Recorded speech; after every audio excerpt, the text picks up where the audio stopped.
ഓം ശരവണഭവ. എല്ലാവർക്കും കാർത്തികേയം യൂട്യൂബ് ചാനലിലേക്ക് സ്വാഗതം. നാളെ ആംലക്കി ഏകാദശിയാണ്. വെള്ളിയാഴ്ചയോടും സർവാർത്ഥ സിദ്ധി യോഗത്തോടും കൂടി ചേർത്ത് വന്നിരിക്കുന്ന ആംലക്കി ഏകാദശി. വെള്ളിയാഴ്ച എന്ന് പറയുന്നത് മഹാലക്ഷ്മി പ്രീതിക്ക് വളരെയധികം നല്ല ദിവസമാണ്. ഏകാദശി ഭഗവാൻ മഹാവിഷ്ണുവിൻ്റെ പ്രീതിക്ക് വളരെയധികം നല്ല ദിവസം. ഏകാദശിയും വെള്ളിയാഴ്ചയും കൂടി ചേർന്ന് വന്നിരിക്കുമ്പോൾ ലക്ഷ്മി നാരായണ പ്രാർത്ഥനയും പൂജയും വഴി നഷ്ടപ്പെട്ടു പോയ സൗഭാഗ്യങ്ങളെ തിരികെ പിടിക്കാനും ജീവിതത്തിലെ വിജയത്തിലോട്ട് കൊണ്ടുപോകാനായിട്ടും നമ്മൾക്ക് സഹായിക്കും. ഇന്നത്തെ വീഡിയോയിൽ അമലക്കി ഏകാദശിയുടെ പ്രാധാന്യത്തെക്കുറിച്ചും നാളെ 27 പ്രാവശ്യം ചൊല്ലേണ്ടുന്ന മന്ത്രത്തെക്കുറിച്ചും ഒപ്പം തന്നെ ലക്ഷ്മി പൂജയെക്കുറിച്ചുമാണ് പറയുന്നത്. വീഡിയോയിലോട്ട് പോകുന്നതിന് മുൻപ് ആദ്യമായിട്ടാണ് നിങ്ങൾ ഈ ചാനൽ കാണുന്നതെന്നുണ്ടെങ്കിൽ ചാനൽ സബ്സ്ക്രൈബ് ചെയ്യുവാനും വീഡിയോ മുഴുവനായിട്ട് കണ്ട് ഇഷ്ടപ്പെട്ടാൽ ലൈക്ക് ചെയ്യുവാനും ഷെയർ ചെയ്യുവാനും മറക്കരുത്. ഏകാദശി തിഥിയുടെ ആരംഭം എന്ന് പറയുന്നത് ഫെബ്രുവരി 27 വെള്ളിയാഴ്ച അതികാലെ 12:11 കൂടിയിട്ടാണ്.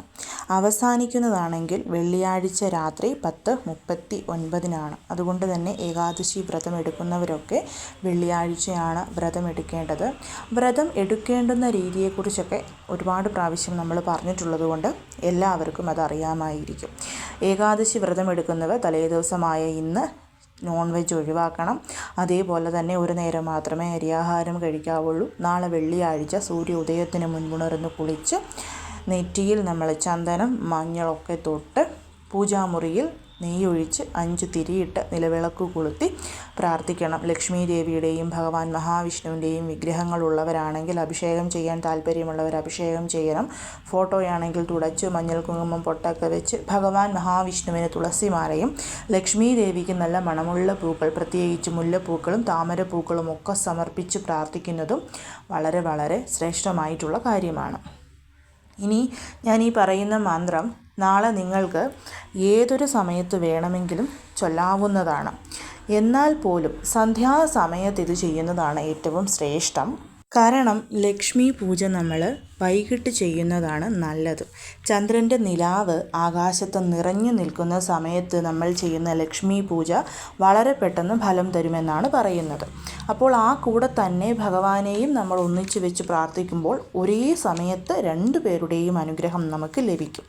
അതുമാത്രവുമല്ല, ലക്ഷ്മി പൂജ ചെയ്യുന്ന സമയത്ത് നമ്മുടെ ശരീരവും മനസ്സും ഒരുപോലെ ശുദ്ധമായിരിക്കണം. കാരണം നമ്മളിൽ ചന്ദ്രബലം കൂട്ടാൻ വേണ്ടിയിട്ടാണ് ശരീരവും മനസ്സും ഒരുപോലെ ശുദ്ധമാക്കി നമ്മൾ ലക്ഷ്മി പൂജ ചെയ്യണം എന്ന് പറയുന്നതിന് പിന്നിലെ കാരണം. അതുമാത്രമല്ല, ശരീരത്തെ ശുദ്ധമാക്കാൻ വേണ്ടി നമ്മൾക്ക് ചെയ്യാൻ പറ്റുന്ന ഒരു പ്രക്രിയയുണ്ട്.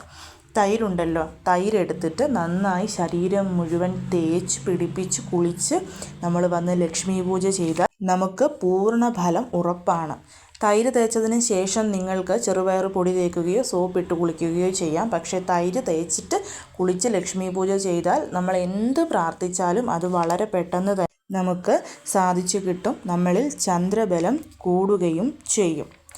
ഇനിയിപ്പം വെള്ളിയാഴ്ച ആയതുകൊണ്ട് തന്നെ തീർച്ചയായും നിങ്ങൾ വീടിന് ഫ്രണ്ടിൽ മാവില തോരണം. പ്രത്യേകിച്ച് 16 മാവിലകൾ. ഞാൻ എപ്പോഴും പറയുന്നൊരു കണക്കതാണ്. കാരണം 8 ലക്ഷ്മികൾ, ആ 8 ലക്ഷ്മിക്കും 2 കൈകൾ കൂട്ടി 16 ലക്ഷ്മികളായിട്ടാണ് നമ്മൾ ഈ 16 മാവിലകൾ തൂക്കുന്നത്. അതിനോടൊപ്പം തന്നെ ഒരു തുളസി ഇലയും കൂടി നമ്മൾ നാളെ ചേർത്തെന്ന് മാവിലയിൽ കരുതണം.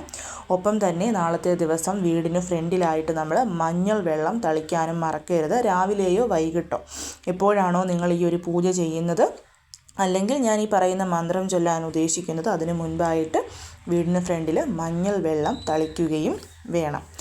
നമ്മൾ അമലക്കി ഏകാദശി എന്ന് പറഞ്ഞു കഴിഞ്ഞാൽ എന്താണ്? അമല എന്ന് പറഞ്ഞാൽ നെല്ലിക്ക എന്നാണ് അർത്ഥം. നെല്ലിക്ക, നെല്ലിമരം എന്നൊക്കെ പറയും.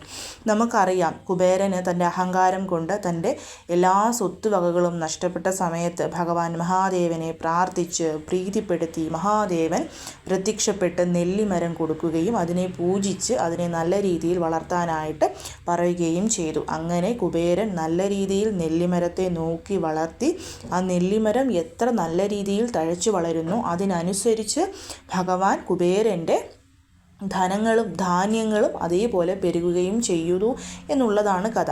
അതുകൊണ്ട് തന്നെ അമലക്കി ഏകാദശി ദിവസം നമ്മൾ നെല്ലിമരത്തെ, ഈ നെല്ലിമരമില്ലാത്തവർ നെല്ലിക്കായെ പൂജിച്ച് പ്രാർത്ഥിച്ചാൽ തീർച്ചയായും നമുക്ക് ധനവരവിൽ ഒരു മുന്നേറ്റം ഉണ്ടാവുന്നതാണ്.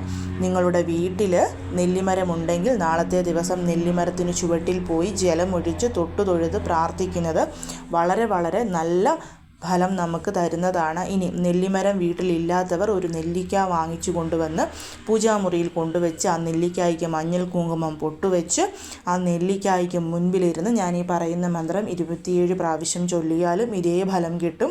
വീട്ടിൽ നെല്ലിമരം വളർത്തണമെന്ന് ആഗ്രഹിക്കുന്നവർ ആദ്യമായി ഒരു നെല്ലിമരം വീട്ടിലോട്ട് വാങ്ങിച്ചു കൊണ്ടുവന്ന് നട്ടു വളർത്താൻ നാളത്തെ ദിവസം ഏറ്റവും ശ്രേഷ്ഠമായിട്ടുള്ള ദിവസവും കൂടിയിട്ടാണ്.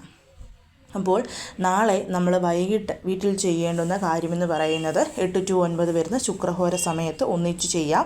അങ്ങനെ അല്ലെന്നുണ്ടെങ്കിൽ 6 മണിക്കും രാത്രി 9 മണിക്കും ഇടയ്ക്കുള്ള ഏതൊരു സമയത്തും ചെയ്യാം. ഈ സമയങ്ങൾ ഞങ്ങൾക്ക് പാലിക്കാൻ പറ്റില്ല എന്ന് പറയുന്നവർ നാളെ രാവിലെ 6 to 7 വരുന്ന ശുക്രഹോര സമയത്തും ഞാൻ ഈ പറയുന്ന കാര്യങ്ങളൊക്കെ ചെയ്യാവുന്നതാണ്. അതായത് നിങ്ങൾ എവിടെയാണോ സാധാരണയായിട്ട് പൂജകൾ ചെയ്യുന്നത്, നിലവിളക്ക് കൊടുക്കുന്നത്, അവിടെ ക്ലീൻ ആക്കുക. ഫോട്ടോ വിഗ്രഹമൊക്കെ വെച്ച് പൂജ ചെയ്ത് താല്പര്യമുള്ളവരാണെങ്കിൽ നന്നായിട്ട് തുടച്ച് ഒരു മഞ്ഞ കളറിലെ ക്ലോത്ത് വിരിക്കുക. അതിന് മുകളിലായിട്ട് ഭഗവാൻ മഹാവിഷ്ണുവിൻ്റെയോ വെങ്കടേശ്വര ഭഗവാന്റെയോ ഫോട്ടോ വെക്കുക. ഭഗവാന്റെ ഇടതുവശത്തായി ലക്ഷ്മി ദേവിയുടെ ഫോട്ടോയോ വിഗ്രഹമോ വെക്കുക.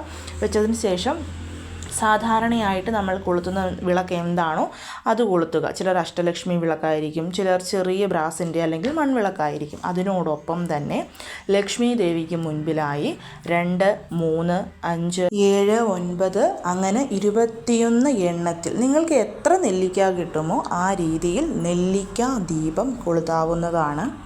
ഭഗവാൻ മഹാവിഷ്ണുവിന് മുൻപിൽ മാവിളക്ക് ദീപം കൊളുത്താൻ താല്പര്യമുള്ളവർക്ക് കൊളുത്താം. ഇല്ലെങ്കിൽ സാധാരണ പോലെ നിങ്ങളൊരു ദീപം കൊളുത്തി വെച്ചാൽ മതിയാവും. അതിനുശേഷം ഭഗവാന് നമ്മൾ തുളസി ഇലകൾ കയ്യിലെടുത്ത് ഓം നമോ ഭഗവതേ വാസുദേവായ എന്നുള്ള മന്ത്രം ചൊല്ലി 27 തുളസി ഇലകൾ കൊണ്ട് അർച്ചന ചെയ്യാം. അങ്ങനെ അല്ലെങ്കിൽ ഒരു തുളസി ഇലയേ ഉള്ളെങ്കിൽ അത് കയ്യിൽ പിടിച്ച് 27 തവണ ഈ മന്ത്രം ചൊല്ലി അത് നമുക്ക് ഭഗവാന് മുൻപിൽ സമർപ്പിക്കാം. അതിനുശേഷം ലക്ഷ്മി ദേവിക്ക് മുൻപിൽ കനകധാരാ സ്തോത്രം ചൊല്ലുക എന്നുള്ളതാണ്. ഇപ്പം കനകധാരാ സ്തോത്രം 21 സ്റ്റാൻസകളാണ്. 21 നെല്ലിക്ക കിട്ടുന്നവർ എല്ലാം റെഡിയാക്കി വെച്ചിട്ട് ഓരോ സ്റ്റാൻസ ചൊല്ലുമ്പോൾ ഓരോ നെല്ലിക്ക ദീപം കൊളുത്തുക. അങ്ങനെ 21ാമത്തെ സ്റ്റാൻസ നമ്മൾ ചൊല്ലിത്തീരുമ്പം 21ാമത്തെ നെല്ലിക്ക നമുക്ക് കൊളുത്താം. അങ്ങനെ അല്ല ഒരു 3ഓ 5ഓ നെല്ലിക്കായി നിങ്ങൾക്ക് കിട്ടുന്നുള്ളെന്നുണ്ടെങ്കിൽ അത് ആദ്യം തന്നെ കൊളുത്തി വെച്ചിട്ട് ആ നെല്ലിക്ക ദീപത്തിന് മുൻപിലിരുന്ന് നിങ്ങൾക്ക് കനകധാരാ സ്തോത്രം ചൊല്ലാവുന്നതാണ്. നമ്മുടെ വീട്ടിലോട്ട് കണ്ണടച്ച് തുറക്കുന്നതിന് മുൻപ് ധനം വരാൻ വേണ്ടി നമ്മളെ സഹായിക്കുന്ന ഒന്നാണ് കനകധാരാ സ്തോത്രം എന്ന് പറയുന്നത്. ഞാനത് നേരത്തെ പറഞ്ഞിട്ടുണ്ട് നിങ്ങളോട്. കർത്തവാവ് മുതൽ പൗർണമി വരെയുള്ള 15 ദിവസം ചന്ദ്രൻ വലുതായിക്കൊണ്ടിരിക്കുന്ന സമയത്ത് നമ്മൾ വീട്ടിൽ മഹാലക്ഷ്മി അഷ്ടകം ചൊല്ലിയാൽ നമ്മുടെ വീട്ടിൽ ദിവസം ചെല്ലും തോറും ധനം വളർന്നുകൊണ്ടിരിക്കുമെന്നും പൗർണമി മുതൽ കർത്തവാവ് വരെയുള്ള 15 ദിവസം കറുത്ത പക്ഷത്തിൽ ധനം നിലനിൽക്കാൻ വേണ്ടിയിട്ട് കനകധാരാ സ്തോത്രം ചൊല്ലുന്നതും വളരെ വളരെ നല്ലതാണെന്നുള്ളത്. അതായത് വെളുത്ത പക്ഷത്തിൽ മഹാലക്ഷ്മി അഷ്ടകം ചൊല്ലി നമ്മൾ വീട്ടിലോട്ട് സമ്പാദിച്ചു വെച്ചിരിക്കുന്ന ധനം കറുത്ത പക്ഷത്തിൽ മഹാലക്ഷ്മി അഷ്ടകം ചൊല്ലുമ്പോൾ നമ്മളിൽ നിന്ന് ചോർന്നു പോകുമെന്നാണ് പറയുന്നത്. അതുകൊണ്ടാണ് ആ ഒരു ധനം നിലനിൽക്കാൻ വേണ്ടി ആ 15 ദിവസങ്ങളിൽ നമ്മൾ കനകധാരാ സ്തോത്രം ചൊല്ലണമെന്ന് പറയുന്നത്. അതിൽ തന്നെ തുടർച്ചയായ 21 വെള്ളിയാഴ്ചകളിൽ ഓരോ വെള്ളിയാഴ്ചയും എണ്ണം കൂട്ടി കനകധാരാ സ്തോത്രം ചൊല്ലുന്നത് അത്യുത്തമമാണ്. ഇപ്പം നാളെയാണ് നിങ്ങൾ ആദ്യമായി കനകധാരാ സ്തോത്രം ചൊല്ലുന്നതെങ്കിൽ ഒരു നെല്ലിക്കാ ദീപം കൊളുത്തി ഒരു തവണ കനകധാരാ സ്തോത്രം ചൊല്ലുന്നു. അടുത്ത വെള്ളിയാഴ്ച 2 നെല്ലിക്കാ ദീപം കൊളുത്തി 2 പ്രാവശ്യം കനകധാരാ സ്തോത്രം ചൊല്ലുന്നു. അതിൻ്റെ അടുത്ത ആഴ്ച 3 നെല്ലിക്കാ ദീപം കൊളുത്തി 3 പ്രാവശ്യം കനകധാരാ സ്തോത്രം ചൊല്ലുന്നു. അങ്ങനെ ചൊല്ലിയാൽ ഓരോ ദിവസം ചെല്ലുന്തോറും ധനവരവ് നല്ല രീതിയിൽ നമ്മുടെ വീട്ടിലോട്ട് കൂടി വരുന്നതായിരിക്കും. അപ്പോൾ ഇതിൽ ഏത് രീതി വേണമെങ്കിലും നമുക്ക് അവലംബിക്കാവുന്നതാണ് നമ്മുടെ വീട്ടിലോട്ട് ധനവരവിനെ കൂട്ടാൻ വേണ്ടിയിട്ട്. 8 പേർക്കും ഈ 2 പ്രാർത്ഥനകൾ ചൊല്ലിയതിന് ശേഷം പൊതുവായിട്ടുള്ള ഓം ശ്രീ ലക്ഷ്മി നാരായണായ നമഃ എന്നുള്ള മന്ത്രം 3 പ്രാവശ്യം ചൊല്ലി കൈകൾ കൂപ്പി നമ്മൾ പ്രാർത്ഥിക്കുക. അതിനുശേഷം ധൂപദീപ ആരതി സാമ്പ്രാണി കൊണ്ട് കാണിച്ചതിന് ശേഷം ദീപ ആരതി പ്രാവശ്യം നെല്ലിക്ക കൊണ്ടുള്ള ആരതി എടുക്കുന്നതാണ് ഏറ്റവും ശ്രേഷ്ഠം. നമ്മൾ കൊളുത്തി വെച്ചിരിക്കുന്ന നെല്ലിക്ക എല്ലാം കൂടി ഒന്നിച്ച് ഒരു കോപ്പർ അല്ലെങ്കിൽ ബ്രാസ് പ്ലേറ്റിലാക്കി അതുകൊണ്ട് 3 പ്രാവശ്യം ഓം ശ്രീ ലക്ഷ്മി നാരായണായ നമഃ എന്നുള്ള മന്ത്രം മനസ്സിൽ ചൊല്ലിക്കൊണ്ട് ആരതി എടുക്കുക. ആരതിക്ക് ശേഷം നിവേദ്യം സമർപ്പിക്കണം. നിവേദ്യം ലക്ഷ്മി ദേവിക്ക് പാല് കാച്ചിയതും ഭഗവാന് മുൻപിൽ നമുക്ക് അവല് വെക്കാവുന്നതാണ്. അങ്ങനെയല്ല നെല്ലിക്ക സാദം ഉണ്ടാക്കാൻ അറിയാവുന്നവർക്ക് നെല്ലിക്ക സാദം ഉണ്ടാക്കി ഭഗവാനും ദേവിക്കും സമർപ്പിക്കാവുന്നതാണ്. അതിനുശേഷം കർപ്പൂര ആരതിയും എടുത്ത് പൂജയിൽ എന്തെങ്കിലും തെറ്റുകൾ, മന്ത്രോച്ചാരണത്തിൽ എന്തെങ്കിലും തെറ്റുകളുണ്ടെങ്കിൽ അതൊക്കെ പുറത്തു തരണമെന്നും എൻ്റെ വീട്ടിലോട്ട് എല്ലാ രീതിയിലുമുള്ള ഐശ്വര്യങ്ങളും തന്നനുഗ്രഹിക്കണമെന്നും പ്രാർത്ഥിക്കണം.